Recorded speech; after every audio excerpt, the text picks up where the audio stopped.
deja huella. Cada instante de la vida, siéntelo.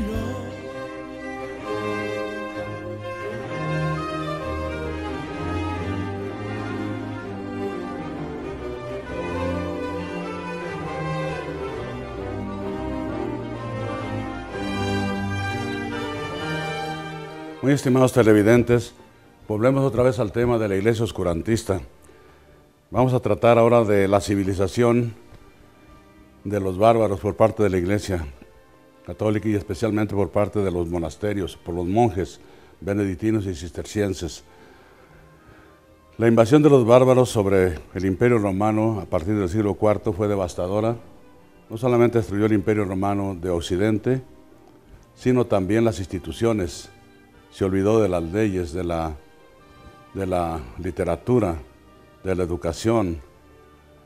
Los bárbaros no tenían literatura escrita, no conocían la escritura. De manera que aquello fue un caos que, como dicen los historiadores, trajo pobreza, hambre, disminución drástica de la población de Europa. Quedó la iglesia firme, porque no es obra humana, es obra divina. Quedó la iglesia con su doctrina evangélica y su moral. Quedó la iglesia con su jerarquía, sus obispos, sus sacerdotes, sus párrocos, y quedaron sobre todo los monjes, los monasterios que se esparcieron por toda la Europa cristiana. Y fueron focos no solamente de cristianización, sino también de civilización. San Benito les mandó a los monjes en sus reglas. San Benito es el padre del monacato de Occidente y les puso como ocupación fundamental dos cosas muy sencillas: ora et labora, reza y trabaja. Y los rezos de los monjes alternaban con su trabajo, y el trabajo era muy variado. Unos se dedicaban al estudio de la teología, de las Sagradas Escrituras, al estudio de la literatura antigua, a transcribir los manuscritos de la sabiduría greco-romana. Otros se dedicaban al campo, a la cría de ganado, al cultivo de los cereales para el mantenimiento, y muchos otros también a la industria, a toda clase de industria.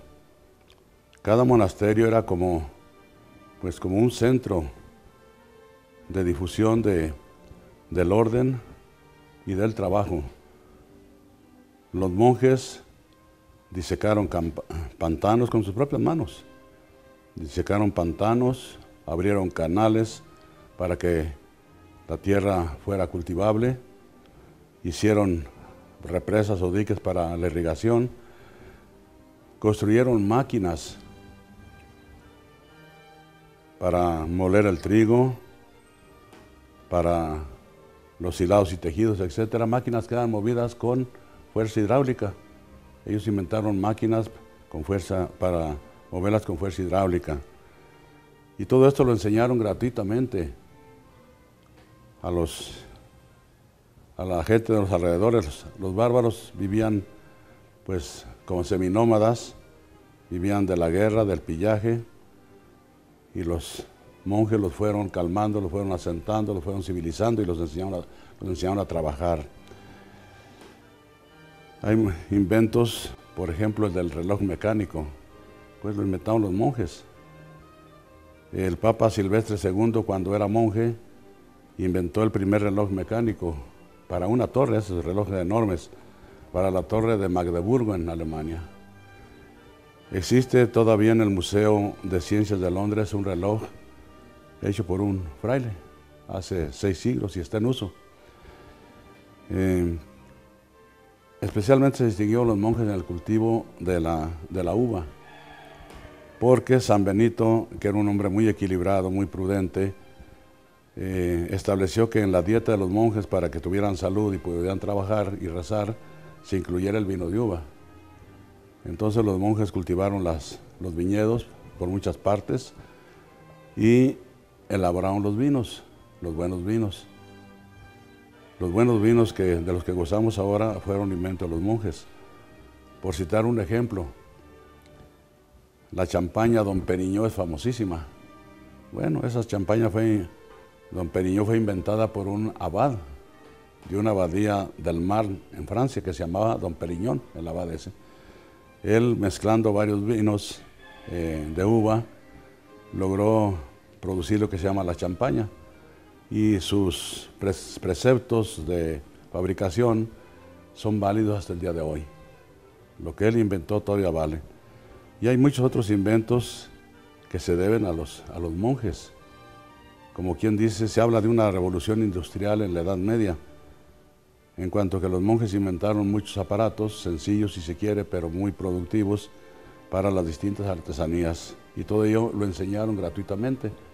Fueron los asesores gratuitos, generosos, de los pueblos pobres que venían invadiendo Europa, de los pueblos de los bárbaros.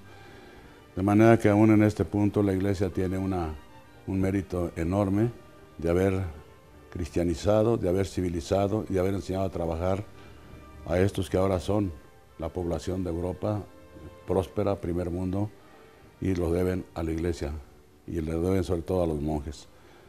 Muchas gracias y Dios los bendiga.